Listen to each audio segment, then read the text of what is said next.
नाज़रीन ये रेंजर्स खड़ी है, ये सामने जो कोर्ट है यहाँ पे अंदर तारिक महमूद जहांगीरी का कोर्ट है और इसमें खान साहब मौजूद हैं। 2 मुकदमात थे इसमें, लाहौर में जो कत्ल केस हुआ था ज़िले शाह उनका, और एक और जो लाहौर में तोड़ फोड़ हुई थी वो मुकदमात थे जिनमें अरेस्ट के लिए लाहौर पुलिस स्पेशली आई थी।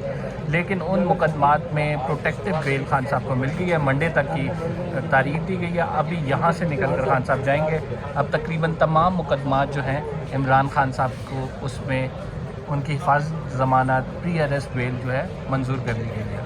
प्रोटेक्टिव बेल नहीं है। प्रोटेक्टिव बेल के अलावा जो 3 MPU है और 16 MPU है उसके तहत जो गिरफ़्तारी की जाती है उसके अंदर भी वाज़ेह अहकाम दे दिए गए कि आप किसी मुकदमे में इमरान खान साहब को गिरफ़्तार नहीं कर सकते। जिस केस के अंदर इमरान खान साहब को गिरफ़्तार किया गया था, नैब वाला वो केस था, और उस केस के अंदर एक वारंट जो है वो जारी किया गया और उसके ऊपर गिरफ़्तारी दी गई। हमें सिर्फ़ एक नोटिस मौसूल हुआ, उस नोटिस का जवाब हमने दिया कि हमें कॉपियाँ दी जाएँ कि क्या इंक्वायरी हो रही है, तो नहीं दी गई। और उसके मुतबादल 28 तारीख को खुद ही फ़ैसला करके पहले से तैयार की हुई चीज़ हमने खुद हाई कोर्ट के अंदर सरेंडर किया। उसमें प्री अरेस्ट बेल के लिए हमारी बेल जो है वो दायर हो चुकी थी। उसकी बायोमेट्रिक के लिए खान साहब उस टाइम मौजूद थे। गिरफ़्तारी हुई, गैर कानूनी गिरफ़्तारी हुई, सुप्रीम कोर्ट ने फ़ैसला जो है वो वापस कर दिया। और उसके बाद अभी सूरत हाल ये है कि तमाम केसेस में उस समेत तमाम केसेस में उनकी ज़मानत हो गई है। अलकादिर ट्रस्ट वाले केस की बात करें तो ख्वाजा हारिस ने जो दलाइल दिए हैं और उसके बाद अलकादिर ट्रस्ट वाला केस बुध तक उसमें ज़मानत हुई है। जी, उसमें बुध तक ज़मानत हुई है। और अलकादिर वाला जैसे मैंने आपको पहले बताया उसका प्रोसीजर है, एक बंदा बार बार आप नोटिस देते हैं वो नहीं आता, फिर उसके ऊपर आप कोई फाइंडिंग देते हैं, आप उन्हें बताते हैं कि आपके ख़िलाफ़ ये इंक्वायरी चल रही है या ये चीज़ें हैं, और उसे पूरा मौका दिया जाता है कि वो आके ख़ुद को डिफेंड कर सके, अपना बयान दे सके। उस नोटिस को भी चैलेंज कर दिया गया जो पहला नोटिस दिया गया था, जिसके ऊपर फिर आगे गिरफ़्तारी हुई, और उसके अलावा उस मुकदमे में प्री अरेस्ट भी होगी। तो लिहाजा किसी मुकदमे में गिरफ़्तार नहीं कर सकते। इस वक्त हम फ़ैसले का इंतज़ार कर रहे हैं। फ़ैसला जो है वो अभी आएगा इन रिटन, और वर्बल जो है वो ऑर्डर हो चुका है। सर मुझे ये बताएं कि जो ज़िले शाह और लाहौर में तोड़ फोड़ का केस था, लाहौर की पुलिस इस वजह से आई हुई थी? जी, वो यही इतला थी कि वो लाहौर में जो पिछले दिनों जो तोड़ फोड़ हुई और जो सरकारी बिल्डिंग के ऊपर जो है वो आग लगाई गई, उसमें खान साहब नामजद थे। उसमें पुलिस आई थी गिरफ़्तार करने के लिए। कल रात को राना सनाउल्लाह साहब ने प्रेस कॉन्फ्रेंस की थी इसके ऊपर, और उस केस के गिरफ़्तारी के खदशात के पेश नज़र हमने उसमें प्री अरेस्ट फाइल की और उसमें प्री अरेस्ट हो गई है। अब तमाम केसेस में 130 या 40 के करीब जो केसेस हैं, किसी में भी पुलिस गिरफ्तार इमरान खान साहब को नहीं कर सकेगी किसी भी टाइम?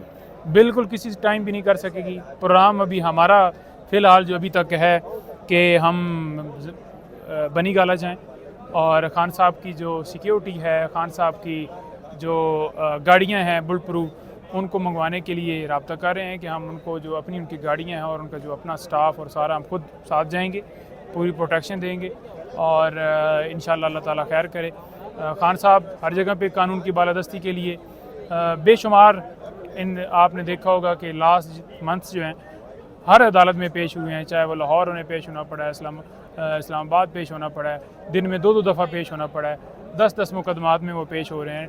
डिस्ट्रिक्ट कोर्ट में भी पेश हुए, लेकिन वहाँ पे आपको पता है जिस तरह से वाक़यात हुए और उनको जिस तरह वज़ीराबाद अटैक किया गया, तो इस वजह से वहाँ पे ख़तरात में हम अब ज़्यादा नहीं पेश हो रहे।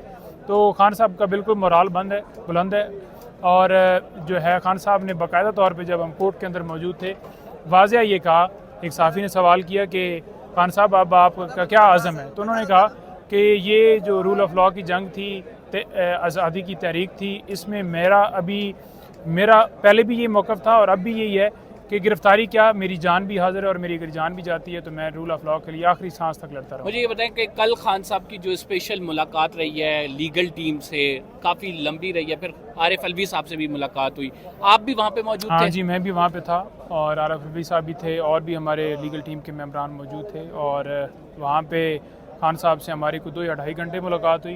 केसेस के हवाले से बताया, मीडिया उनके पास क्योंकि नहीं था, मोबाइल नहीं था, मोबाइल उनका ले लिया गया था, टीवी भी नहीं था उनके पास, और उस हवाले से उन्हें पूरी अपडेट दी कि ये चल रहा है। स्पेशली बताया कि जो लोग बेचारे शहीद हो गए हैं तो तो उसके ऊपर बड़ा वो परेशान हुए और बड़ा उन्होंने कहा है कि जो ही ये सारा मामला ख़त्म होता है तो उनके लिए बाकायदा तौर पे हम दुआ जो भी आगे फिर हमारा प्लान होगा करेंगे, और हमें उनके साथ जो है ना हम इज़हार यकजहती करते हैं। और बड़ा उस जो वाक़या हुआ है उसके ऊपर बड़ा उनको अफसोस था कि ये चीज़ जो है ना मुल्क के अंदर पहली दफ़ा देखी है कि सीधी सीधी गोलियाँ मारी जा रही हैं अपनी। खान साहब के साथ दौरान हिरासत जो रवैया इख्तियार किया गया, खान साहब कहते हैं कि वो सही था, बेहतरीन था।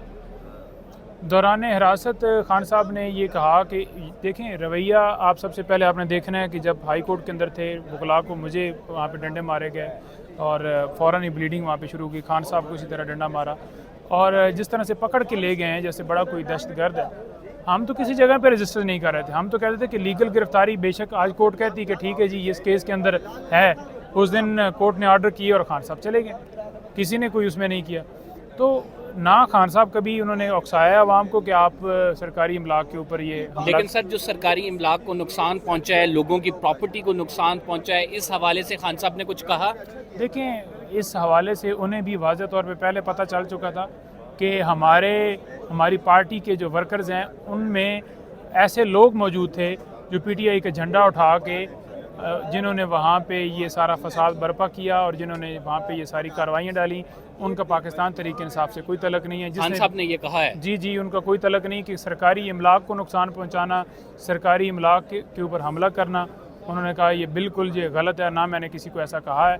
पुरअमन एहतजाज के लिए ज़रूर अपने लीडर से इज़हार यकजहती के लिए, क्योंकि एक गैर कानूनी गिरफ्तारी हुई थी और वो आपके सामने है कि वो उसका रिज़ल्ट आपने सुप्रीम कोर्ट में देख लिया कि वो वाकई गैर कानूनी थी और उसके ऊपर ही सारा वो रद्द-ए-अमल लोगों ने किया कि ये गिरफ्तारी हमें कबूल नहीं है। और जिस तरह से गिरफ़्तार किया गया और जिस तरह से उनकी तौहीन की गई, तौहीन असल बेसिकली तो ये है ना कि आपकी एक इज़्ज़त होती है, तो जब आपकी इज़्ज़त ही ना रही, जिस तरह से इन्होंने खान साहब की सिर्फ वो उनको उनकी तकरीम को नुकसान पहुंचाने के लिए कि उनको हर्ट करने के लिए इस तरह से उन्होंने गिरफ्तार किया और जैसे वो पकड़ के पीछे से ले जा रहे थे। और तो पीडीएम ये कह रही है कि आप लोगों को एक्स्ट्रा ऑर्डिनरी रिलीफ मिला है, इसको किस तरह आप आंसर करेंगे? अदालतों से एक ब्लैंकेट इम्यूनिटी मिली है। जी देखें पीडीएम मफरूजात करती रहे, सुप्रीम कोर्ट का फैसला है। अब पहले तो अतरम अल्लाह साहब भी आपको पता है कि इस बेंच का हिस्सा थे, तो अब आप यही कह दें कि फिर सुप्रीम कोर्ट के सारे जज हैं उनके ऊपर नहीं है, तो फिर वो सारे घर चले जाते हैं और इनके मिनिस्टर जो हैं वो वहाँ पे जाके बैठ जाते हैं सुप्रीम कोर्ट में, वो अपनी मर्जी से फैसले दे लेते हैं। अगर मुल्क में कोई भी एक्स्ट्रा ऑर्डिनरी कदम उठाया जाता है तो खान साहब का क्या लाए अमल होगा? आइंदा पार्टी की स्ट्रेटेजी क्या है? अब आप लोग रिहा हो गए, कोई भी ऐसा अमल किया जाता है तो खान साहब तो वाज़ेह क्लियर हैं, पुरअमन एहतजाज तो होगा। और जिस तरह से आपने देखा, मैंने लाइफ अपनी हिस्ट्री में इस तरह का प्रोटेस्ट इस तरह से लोग निकलते हुए नहीं देखे। कोई सामने लीडरशिप का फुकदान था, हालांकि जो मेन लोग थे वो गिरफ्तार हो गए लीडरशिप में, फिर पीछे तो किसी को नहीं पता था कि कहाँ जाना है, इंटरनेट की सर्विस मौजूद नहीं थी, तो लोग खुद ही निकल रहे थे।